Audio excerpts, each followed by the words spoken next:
Namaskar. Hello learners. You must be familiar with various classroom strategies that are used in elementary school teaching.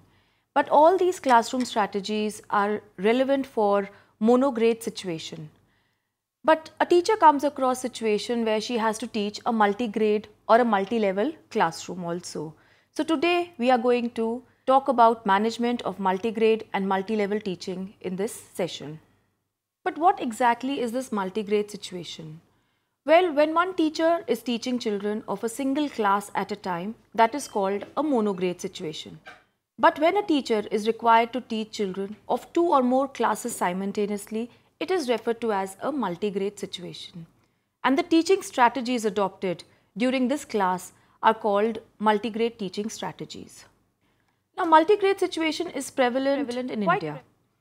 It is also prevalent in many other developing countries across the world. And it is generally found in rural areas with low population and small number of students in a school.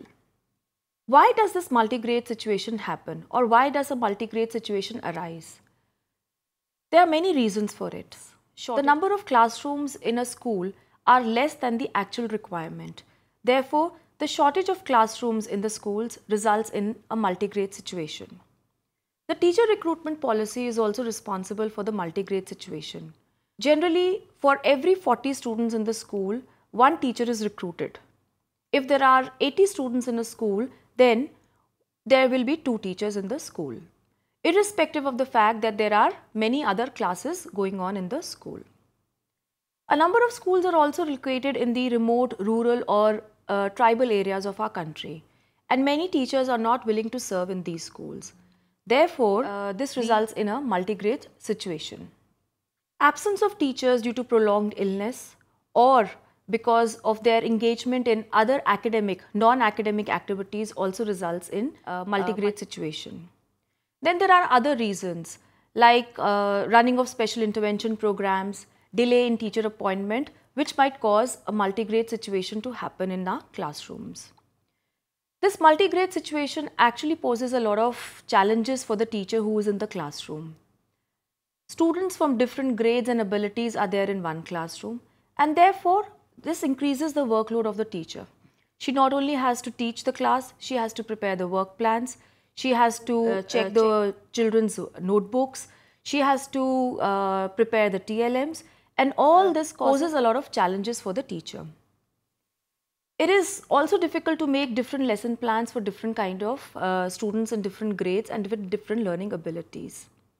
It is difficult to provide individual attention to so many students in the classroom with different grades and abilities. It also becomes inconvenient for the teacher to conduct activities in one classroom for different grades. Generally, the prescribed textbooks and the prescribed curriculum are relevant for a monograde situation. But when a teacher finds herself in a multi-grade situation, then the completion of the prescribed course is also difficult in the given time frame. Preparation of the timetable also requires intensive thinking on part of the teacher. So there are these various challenges which a teacher faces when she is in a multi-grade situation. So what are the strategies which we can use to help us in having an effective classroom environment in a multi-grade situation? Well, generally, a learner-centered approach is found to be most suitable and effective in a multi-grade situation. And 4 effective strategies have been listed out, which are very useful for the teacher when she is teaching in a multi-grade situation. These 4 effective strategies are classroom organization, grouping of students, provision of learning materials, and planning for learning situations. Now, let us deal with these one by one. When we talk about classroom organization, the most important component is the management of space. The available space has to be managed accordingly to create space for students' learning corner, for activity corner, for display of boards, for blackboards, and so on and so forth. But the important things to be kept in mind while managing the space in the classroom is that the students should sit comfortably without disturbing each other. There should be proper ventilation and light for every student to do their work properly. There should be adequate space for free movement of the teacher and the students. And the most important is that all the learning corners should be easily accessible to all the students in the classroom.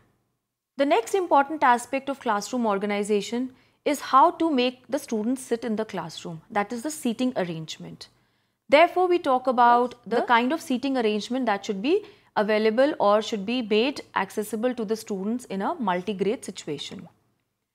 If we have a proper or an appropriate seating arrangement, it minimizes the distractions for the students and it creates an effective learning environment.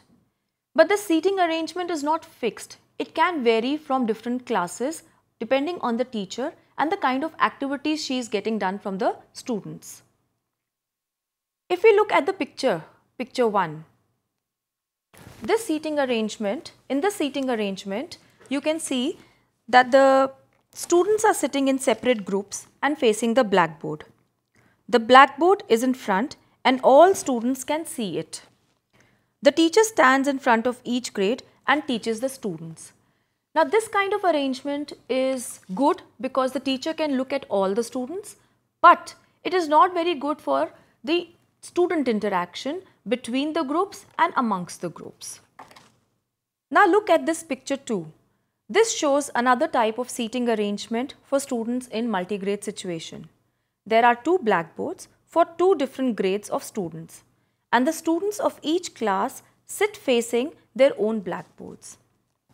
The next picture, picture 3, is similar seating arrangement which accommodates 3 different classes. And if we look at picture 4 presents another type of seating arrangement where the students of 3 classes sit in a semicircle and facing the teacher and the blackboard. This arrangement is very good for common activities like telling a story, discussions, or creating various activities and material for the students. Now these kinds of arrangements are not fixed. These arrangements, these sitting arrangements are only suggestive, and the teacher can make the children sit in different arrangements according to the activities she has planned for the day. The second important strategy is grouping of the students. When we place the students in groups, that is very good for the students' cooperation. They learn how to share, they learn how to interact with their peers, and there is a lot of peer learning happening in our classrooms if we make appropriate grouping of students. But the important points to keep in mind is that the teacher should always form small groups of 4 to 5 students, as interaction is more in these smaller groups vis-a-vis a larger group. There are various types of groups which can be formed as and when required according to the plan of the day. The students should be allowed to move from one group to another as per their interest and ability. Labeling of the slow students in any group should be avoided completely. Now the teacher is an observer in the group activities and she should ensure that all the students participate in the group activities, and she needs to encourage that even the slow students in the class are also actively participating in these group activities. Now the grouping in the class can be done in 2 different ways. There can be grade-based grouping and there can be ability-based grouping. We will talk about the grade-based grouping. When we group the students on the basis of the grade they study in, that is called the grade-based grouping. Now this is based on the assumption that same age group of children make progress at the same pace. Some examples of grade-based grouping are shown. For example, there is one teacher and she is managing 3 different groups, grade 1, a group of grade 2 and 3 and a group of grade 4 and 5.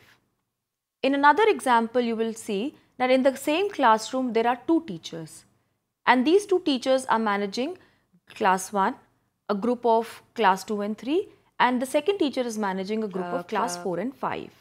Similarly, in the example 3, there are 2 teachers wherein one teacher is totally handling class 1 and the other teacher is handling class 2, 3 and 4 and 5 in 2 different groups. Now, when we make these group-based groupings, we need to keep in mind 2 important things. Grade 1 should be kept separate so that younger children are given more attention. And adjacent grades should be combined. For example, the teacher should combine grade 2 and 3 rather than combining grade 2 and 4. Now we move on to ability-based grouping. This is another way of forming groups in our multigrade situation. When small groups are formed according to children's different abilities, it is referred to as ability-based grouping. The ability here refers to learning capacity of the children and the rate of learning of each student. This kind of grouping is irrespective of the grades the children are studying in. And ability groups can be different for different subjects. Ability-based groupings are also of two types. They can be of similar abilities and children can be grouped according to the mixed abilities. In similar ability groups, the group is a homogeneous group where students have similar ability. For example, all the students will be of high ability, of average ability, and there will be a group which will be of low ability students. Now, the teacher needs to prepare separate lessons plans for each of these groups. The advantages of forming similar ability groups in a classroom are that students can study at their own pace. It is very effective for group subjects like mathematics and languages. Students cooperate more with each other in the group. And this kind of grouping is appropriate for designing remedial lessons for slow learners. It has a certain disadvantage also. The students are stuck to one type of grouping and the low achievers are labeled and they tend to lose confidence and interest and motivation if they are stuck to one group for a long period of time. The second type of ability-based grouping is mixed ability groups. When students of different ability levels form one group, that is students of advanced ability, average ability and low ability are in one group, it is called a mixed ability group. The mixed ability grouping is considered better than the similar ability grouping in managing the multi-grade situation effectively. The advantages of mixed ability groups are that there is no need to change groups for different subjects. Students of different ability discuss with each other. There is peer support to low achievers. It is also very good for project work and to handle different co-curricular activities in a multi-grade situation. The third effective strategy that we will talk today in handling a multi-grade situation is provision of teaching learning materials or the TLMs. Now, if the teacher makes appropriate use of the TLMs, it will help her in effectively managing the teaching learning in different grades at a time. The TLMs keep all students meaningfully engaged and involved in the classroom activities. They also help students understand difficult concepts by providing concrete examples. They also attract students' attention towards the lesson plans. They facilitate group learning and self-learning. TLMs also help in stimulating discussions among groups. TLMs also help teacher to save his or her energy and reduce the fatigue. TLMs are also very helpful in multigrade teaching because they reduce the excessive talking by the teacher in a multigrade situation. Now we come to the fourth and the last classroom strategy which is very effective in handling a multigrade situation, which is planning for the learning situation. Now, teacher has to undergo a lot of planning when she is handling a multigrade class. Which grades are to be included in the multigrade teaching class? She needs to plan and understand what type of grouping is needed to facilitate the multigrade teaching. She needs to prepare weekly or monthly scheme of lessons to decide which subjects will be taught in which group. The teacher also has to plan and see what is the proper seating arrangement of different grade students in the classroom. She has to prepare and collect required TLMs in the adequate number and keep them at the TLM corner. The teacher also has to prepare daily lesson plans. The teacher also has to form small groups as per the requirements of the lesson. To specify activities for introduction, practice, reinforcement and evaluation. The teacher also has to determine the amount of time to be spent on each activity. The teacher also has to determine the teaching time for each group or each activity. Now we come to multi-level situation, which is a little different from the multi-grade situation that we have discussed earlier. A multi-level situation is observed when there is presence of different ability levels of students. For example, there are high ability students, average ability students and low ability students in a class, and this classroom is therefore referred to as a multi-level situation. The multi-level situation is present in both monograde and multigrade situations, but it is more relevant for a monograde situation. In a monograde situation, students with different subject learning abilities are found in one classroom. Students with different competencies are found in a monograde situation. Students with different attitudes and interests are also found in one classroom in a multi-level situation. When handling a multi-level classroom, the teacher faces a number of issues. Generally, the planning in a classroom is done based on the average student. But in a multi-level classroom, the students of high and low ability are often neglected.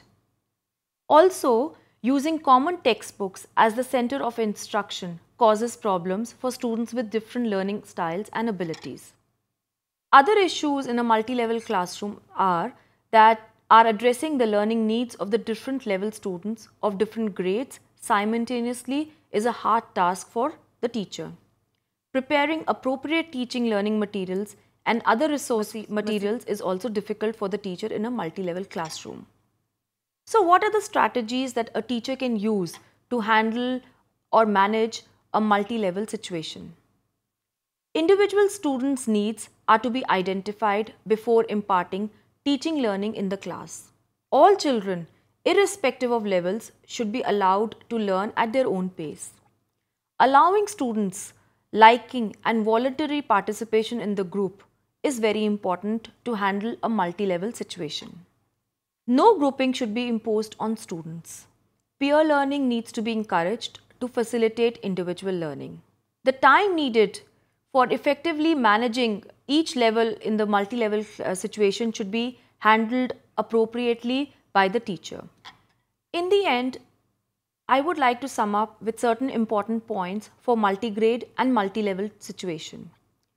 The learning activities need to be planned by the teacher for all kinds of learners in the classroom. These include the high achievers, the medium achievers, and the slow achieving students. The lessons need to be planned by the teacher so that every child is involved in some learning activities during the day. There should be opportunities for children to learn from each other in the classroom in all the activities planned by the teacher. If a multi-grade, multi-level teacher is innovative in teaching, with knowledge of his or her task and proper planning and management skills, successful results can be achieved through this system.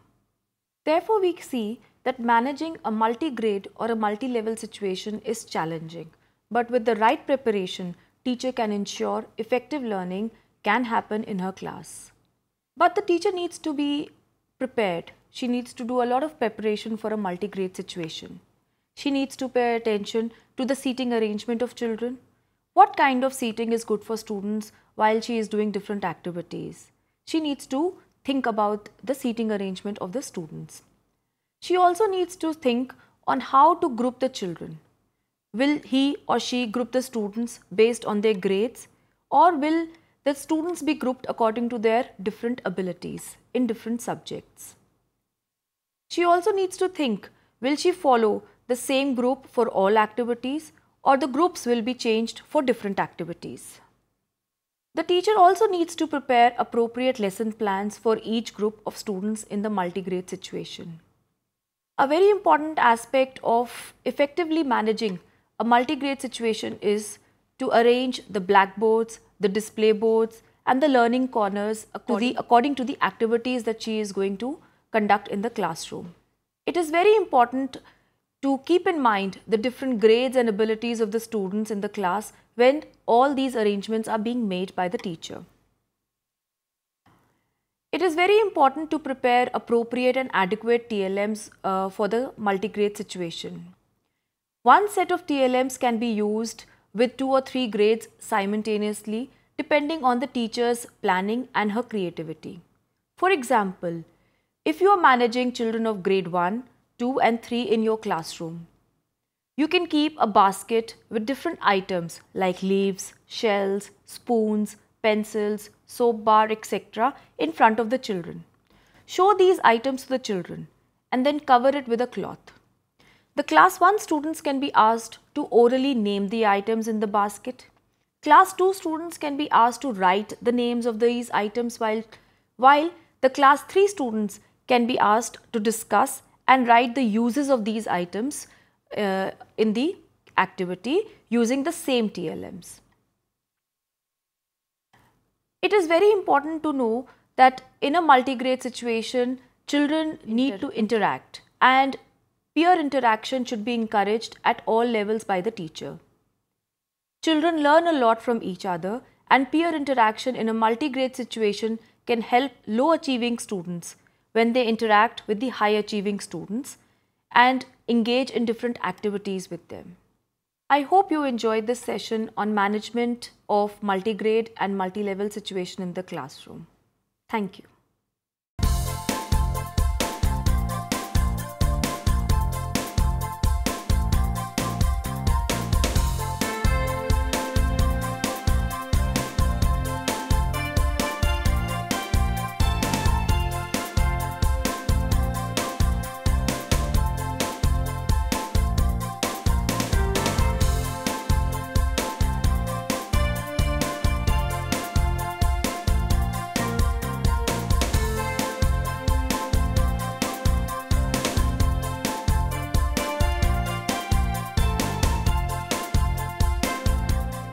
राष्ट्रीय मुक्त विद्यालय शिक्षा संस्थान मानव संसाधन विकास मंत्रालय भारत सरकार का एक स्वायत्त संगठन है। 67वां गणतंत्र दिवस NIOS के लिए विशेष आयोजन का साक्षी रहा। यह आयोजन था एक सामाजिक सद्भावना के संकेत के रूप में। माननीय मानव संसाधन विकास मंत्री श्रीमती स्मृति जुबीन ईरानी ने दिव्यांगों को आमंत्रित किया गणतंत्र दिवस 26 जनवरी 2016 के परेड में सम्मिलित होने के लिए और इसके अवलोकन के लिए। मेरा NIOS से विशेष निवेदन है, 26 जनवरी को NIOS के सौजन्य से ये स्पेशल विद्यार्थी विशेष रूप से दिल्ली आए और गणतंत्र दिवस की परेड में शामिल हों, उस परेड को स्वयं देखें।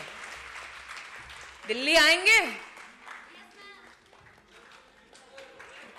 आना होगा ना सबका?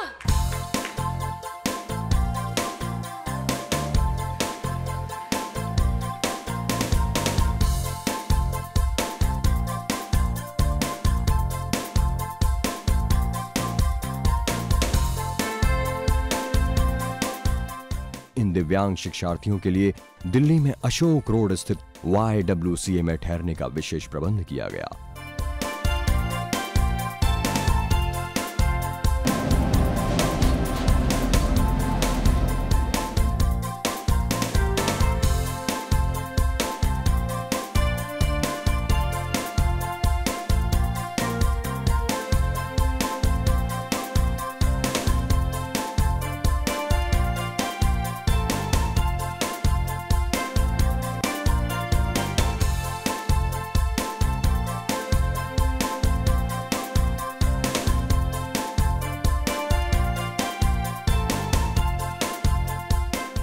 NIOS द्वारा इन दिव्यांग शिक्षार्थियों को राजघाट दिल्ली, NIOS मुख्यालय और आगरा भ्रमण के विशेष प्रबंध भी किए गए।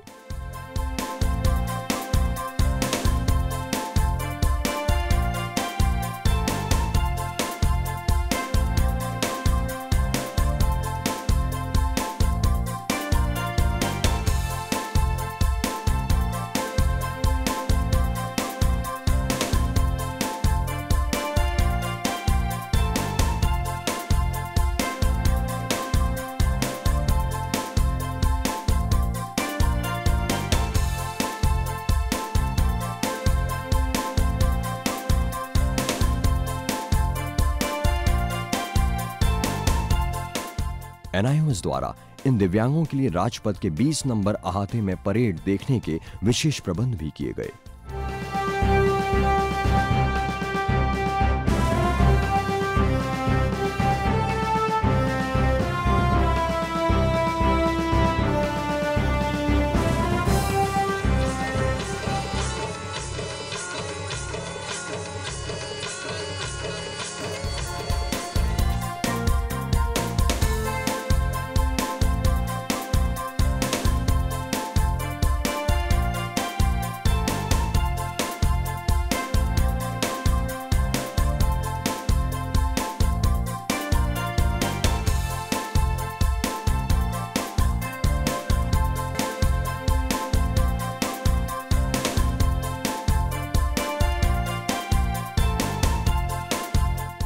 दिव्यांगों का इलाज शायद सिर्फ हमारे पास। NIOS NIOS। पढ़ना लिखना सीखो वो मेहनत करने वालों, पढ़ना लिखना सीखो वो भूख से मरने वालों। दूर दराज क्षेत्रों से आए इन दिव्यांग शिक्षार्थियों के चेहरों की रौनक और आंखों की चमक से खुशी और सौहार्द साफ सी झलकती दिख रही है। NIOS के थ्रू हम लोगों को ये मौका मिला है कि हम लोग आगरा और दिल्ली की सैर कर सकें। इस एक्सपीरियंस से हमारे बच्चे बहुत ही एक्साइटेड और खुश हैं और हमारी पूरी टीम मेंबर, हमारे प्रिंसिपल सर, सभी को ये मौका बहुत अच्छा लगा है और वो लोग सब खुश हैं। अच्छा, एक बात बताइए, हमने किसी ने सुना कि आप मोदी जी से बहुत पास से मिले क्या? पहली बार मोदी ऐसे कर रहे थे? कितने पास थे? दूर थे? पास थे? ये ऐसे हैं? आपको बोला आंखों में देखा क्या? आंखों में देखा क्या? आंखों में देखा।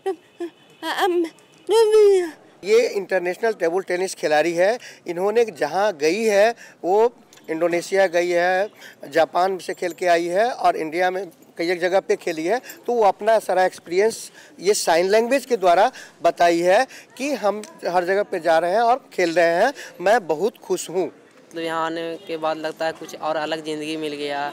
हमारे पेरेंट्स भी नहीं सोच सकते थे कि हमको ऐसा कुछ मिलने वाला है यहाँ, इसलिए मैं NIOS की बहुत ज़्यादा शुक्रगुजार हूँ और मैं इनसे हमारी एक रिक्वेस्ट है कि वो हमें और ऊंचा तक ले जाएं और जहाँ तक हमसे होगा मेहनत करना, हम मेहनत करने में से पीछे नहीं हटेंगे। हमें दिल्ली आने में बहुत अच्छा लगा।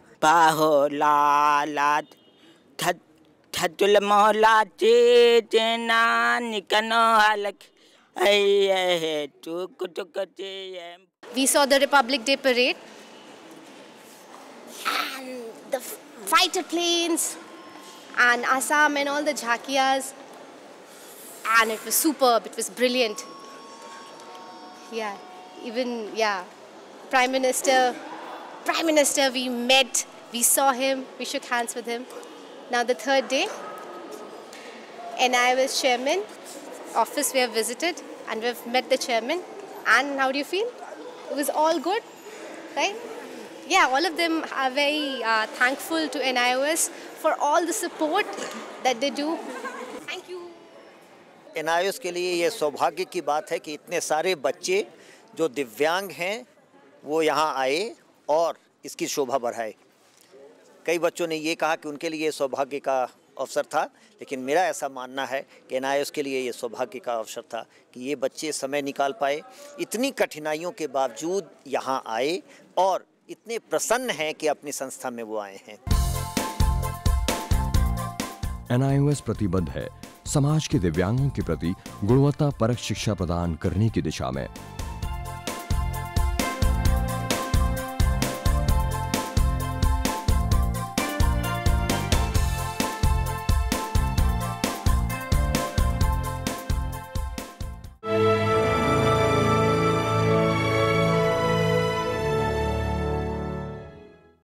हिंदुस्तान के हर कोने में नौजवानों के पास प्रतिभा है, उन्हें अवसर चाहिए। NIOS देता रहा है युवाओं को अवसर आगे बढ़ने का। NIOS से पढ़ने वाले इन युवाओं ने किया है संस्थान को गौरवान्वित। दिव्यांगों ने बन के दिखाया है सबल और आत्मनिर्भर। NIOS के साथ आप भी जुड़िए NIOS के संग।